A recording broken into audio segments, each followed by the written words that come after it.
안녕하세요, 뽕뉴스입니다. 자, 오늘 세 번째 영상은 아쉽지만 신나는 소식은 되지 못할 것 같습니다. 하지만 굉장히 중요하고 많은 분들이 다시 한번 자각해야 하는 여러 가지 사항들이 존재하는데요.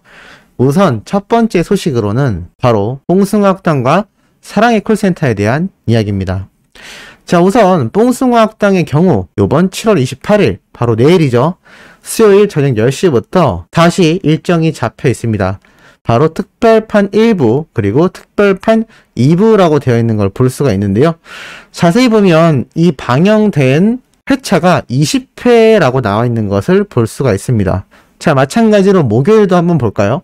7월 29일 목요일날 저녁 10시에 역시나 사랑의 콜센터 1부 6회, 사랑의 콜센터 특별판 2부 6회라고 되어 있습니다. 자, 이게 무슨 얘기일까요? 맞습니다. 뽕뉴스 예상으로는 우선 뽕숭이학당 경우 특별판으로 1부, 2부로 나뉘었지만 회차가 20회라는 걸 볼 수 있습니다. 바로 과거 뽕숭아학당이 방영했던 20회차 때 내용을 가지고 다시 재편집을 하여 방영을 하거나 미방영된 부분을 가지고 방영을 하게 될 것으로 보입니다. 아마 저번 주 이 코로나 사태로 인해 휴방을 했던 만큼 그 당시 결혼작사 이혼작곡이었나요? 그 TV조선의 드라마 홍보하는 듯한 뽕숭아학당 편을 들고 나와서 많은 분들에게 지탄을 받았던 제작진입니다. 그런데 이번은 특별히 20회차 때 나왔던 내용을 가지고 특별판으로 구성을 했다라고 나타나 있습니다. 그리고 사랑의 콜센터의 경우는 앞에 말씀드렸듯 6회차 때 내용을 특별판으로 가지고 왔다라고 되어 있는데, 글쎄요, 개인적인 예상을 한번 해본다면 안타깝지만 그렇게 별다르게 다를 것 같지 않습니다. 무슨 얘기냐면 특별한 편집이 들어갔다 하더라도 크게 차이가 나지 않을 정도일 것 같고 심지어 큰 편집이 없을 수도 있겠다라는 생각이 들기 때문입니다. 그거는 어느 정도 이 시간 때문에 그런데요. 22시부터 기존 24시, 한마디로 저녁 10시부터 12시 정도까지 하던 이 사랑의 콜센터와 뽕숭아학당 이 방영 시간을 생각을 해본다면 글쎄요, 미방영분이 있다 하더라도 그것만으로 이 2시간 가까이 되는 분량을 채우기가 상당히 힘들었을 겁니다. 특별판이라고 이름은 붙여놨지만 글쎄요, 제 생각에는 이러한 이유 때문인 것 같습니다. 많은 분들이 예상을 해주셨듯 영웅님의 자가격리 해제일, 이찬원님, 정동원군, 그리고 나머지 장민호님, 김희재님, 영탁님, 이 트롯맨들끼리의 격리 해제일이 각자가 다 다릅니다. 이 내용은 뽕뉴스가 이미 전달드린 부분인데요. 자, 여기에서 한 가지 문제가 생기죠. 먼저 격리 해제된 인원을 데리고 촬영을 할 것이냐? 사실 하기 어려울 겁니다. 왜냐하면 제작진 입장에선 촬영을 해도 관계없겠지만 만약에 탑6 중에 누군가가 자가격리로 인해 촬영에 참여하지 못하고 해제된 인원만 데리고 촬영을 한다면 형평성에서 어긋난다며 많은 불만이 터질 것이 뻔하기 때문입니다. 또한 그뿐만이 아니라 방송을 촬영하는 데 있어서 방송 분량을 확보하기에도 상당히 애로사항이 많을 겁니다. 아마 그렇기 때문에 먼저 해제가 될 예정인 영웅님 그리고 나머지 이찬원님, 정동원 군 경우 아마 해제는 되었지만 촬영은 진행되지 않을 확률이 상당히 높거나 아니면 별도로 촬영을 해서 차후 이 제작진들이 편집을 통해서 그 별도 촬영한 부분을 붙여서 방영을 하지 않을까라는 생각이 들기도 합니다. 그렇기 때문에 당장 자가격리가 해제되지 않은 인원들이 있는 만큼 이번 주 뽕숭아학당과 사랑의 콜센터의 경우는 과거에 방영했던 특별편을 방송할 수밖에 없다라고 보여집니다. 자, 그런데 한 가지 조금 궁금한 사항이 존재할 수밖에 없습니다. 바로 무엇이냐면 이렇게 사랑의 콜센터와 뽕숭아학당을 지금의 엄청난 시청률 자리에 있게 했던 영웅님과 트롯맨들이 이제 9월이면 계약 종료로 인해 자유의 몸이 됩니다. 자, 뽕뉴스의 생각으로는 최근까진 어떻게 될지 모르겠다라는 예상이 컸는데 개인적인 생각입니다만 아마 우리 트롯맨들의 계약 종료와 동시에 사랑의 콜센터와 뽕숭아학당은 자동적으로 종영이 될 확률이 높아 보입니다. 바로 두 가지 이유 때문에 그렇다라고 보여지는데요. 첫 번째로는 사랑의 콜센터와 뽕숭아학당의 시청률이 예전만 하지 못한 것이 사실입니다.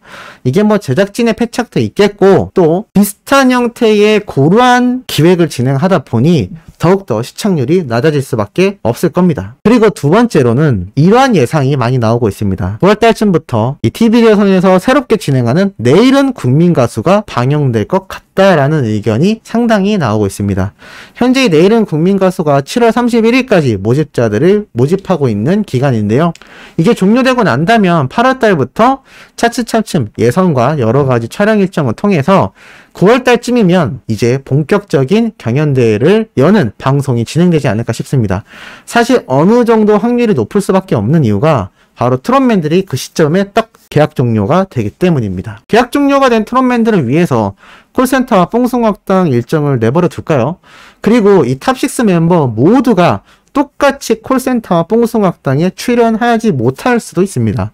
왜냐하면 각자의 소속사의 의견이 다를 수 있기 때문입니다. 예를 들어서 몇 명의 트롯맨이 등장하는데 또 몇 명은 등장을 안 한다면 안 그래도 낮아진 시청률의 콜센터와 뽕숭아학당 방송이 글쎄요, 시청률이 상승할 수 있을까요? 아마 힘들 겁니다. 그리고 TV조선 측에서 탑6와 트롯맨들이 아예 꼭 출연을 해야겠다라는 의지를 보이지 않았을 수도 있습니다. 팬들이 많이 원하듯 이제는 자유의 몸이 되어서 훨훨 날아가길 바란다라는 입장인데 우리 영웅님과 트롯맨들 역시 비슷한 마음일 수도 있기 때문입니다. 여러 가지 사항을 놓고 봤을 때 TV조선은 앞으로 자신들의 방송사를 이끌어갈 새로운 인재가 필요할 것입니다. 하지만 미스트롯 출신의 멤버들로는 턱없이 부족하고 심지어 방영되던 프로그램이 낮은 시청률로 종영이 돼버렸습니다. 자, 이렇게 돼버린 시점에서 과연 TV조선의 다음 계획은 무엇이냐? 많은 분들이 예상하고 있듯 이 내일은 국민가수를 아주 전폭적으로 지지할 확률이 상당히 높은 것을 예상할 수가 있습니다. 안 그래도 트롯 오디션이 고루하다 지겹다라는 의견이 많았기 때문에 아마 뽕뉴스의 생각으로도 이 새로운 오디션 프로그램인 내일은 국민가수에서 탄생하는 새로운 얼굴을 가지고 이때까지 해왔던 콜센터와 뽕숭아 합당같이 투자적인 프로그램을 개발하여 아마 시청자들의 눈을 사로잡으려 할 것입니다. 뭐 방법은 나쁘지 않습니다만 개인적으로는 쉽지 않아 보입니다. 왜냐하면 항상 말씀드렸듯 임영웅이랑 독보적인 가수와 이들과 함께하는 트롯맨들 같은 이런 굉장한 인재들이 더 나올 수 있을까라는 생각이 듭니다. 우승 상금을 3억씩이나 걸었다는 것만 봐도 TV조선 입장에선 상당히 위기에 놓여있는 상태라고 보여집니다. 자, 그렇다면 도대체 지금 시점에서 영웅님에게 불안 요소가 무엇이냐 이해가 잘 안 되실 수 있습니다. 하지만 오늘 이러한 기사가 하나 올라왔습니다.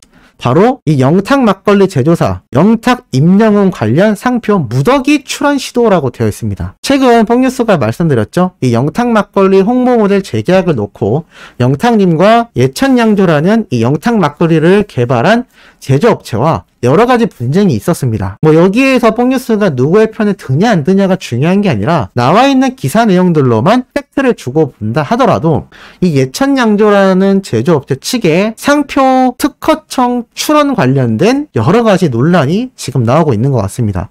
바로 무엇이냐? 영탁님의 이름을 가지고 특허청에 상표 출원을 시도했었던 이 예천양조가 지난해 11월에 0616 우리 곁에 0616 숫자와 우리 곁이라는 한글과 사랑 애자를 넣어서 상표를 특허청에 출원하였습니다. 기사에도 나와 있죠. 0616은 임영웅의 생일인 6월 16일을 이용해 팬들이 자주 사용하는 글자다.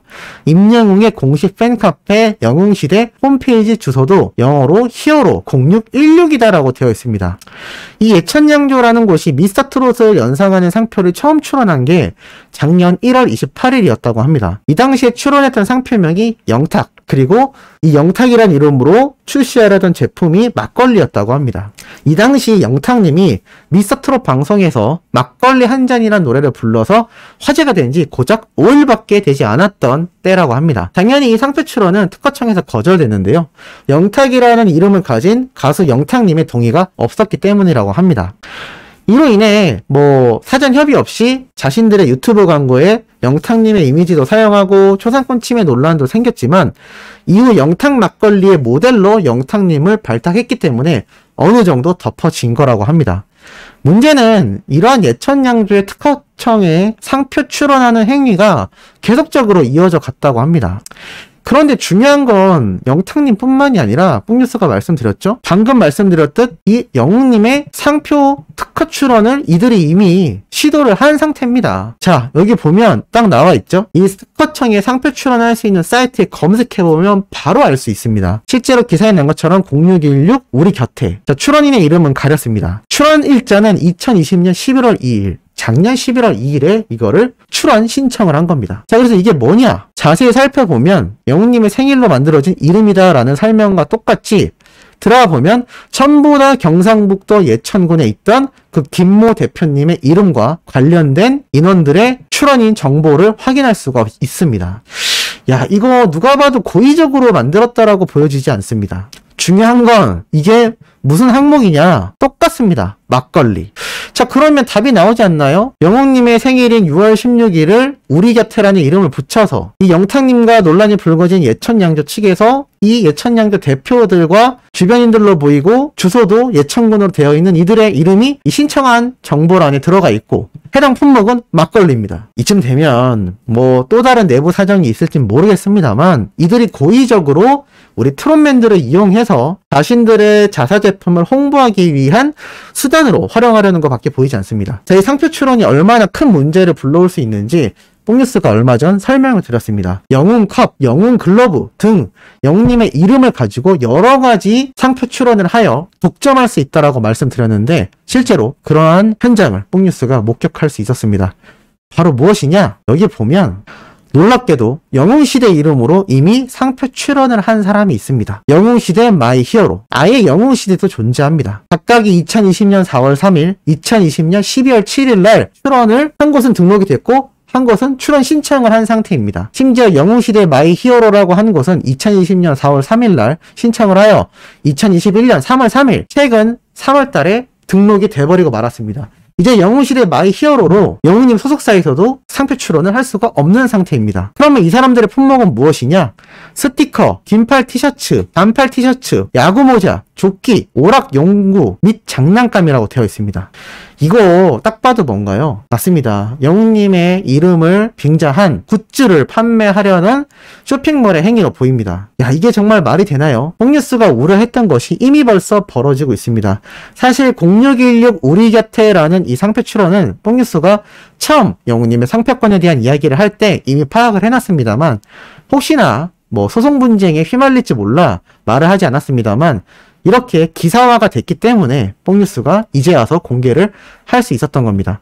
그런데 그 와중에 방금 말씀드렸던 이러한 영웅시대의 마이 히어로라는 이름으로 낸 이 쇼핑몰의 행태를 보시기 바랍니다. 벌써 시작됐습니다. 지금 현재 영웅님과 관련된 이런 상표 출원에 대해 소속사가 빨리 파악하여 영탁님과 같은 제2차, 3차 피해가 발생하지 않도록 예방해야 할 것이고 이것은 트롯맨들 모두가 마찬가지다라는 생각이 듭니다. 뽕뉴스의 생각에 어느 정도 동조하시는지 모르겠습니다. 참 중요하지만 모두가 알아야 하는 문제다라는 거죠. 자, 내일 아침에도 중요하고 팩트 있는 내용 들고 돌아올 예정입니다. 구독, 좋아요, 알림 설정, 영웅님의 멜론 스밍 부탁드리면서 이번 영상은 여기에서 마무리하도록 하겠습니다.